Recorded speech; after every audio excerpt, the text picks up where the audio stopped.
Hi, weh. Aber, ja, wer bist denn du?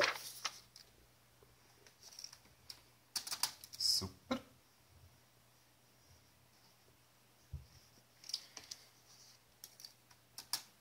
Ich bin der Nilo.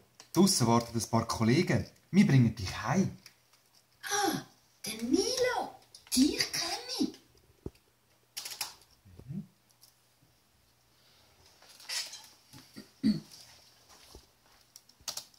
Was machst denn du in dieser dunklen Höhle?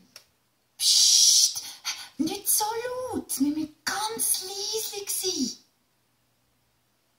Wegen.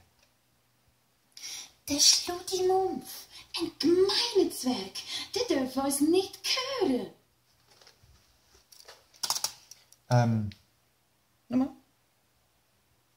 Genau, ich würde nochmal. Der Schluddimumpf, ein gemeiner Zwerg. Der darf uns nicht hören. Der Schluddimumpf, ein gemeiner Zwerg, der darf uns nicht hören. Super. Ein Zwerg? Der wohnt da und will, dass ich auf immer und ewig bei ihm bleibe. Super. Schnell die Seite wechseln.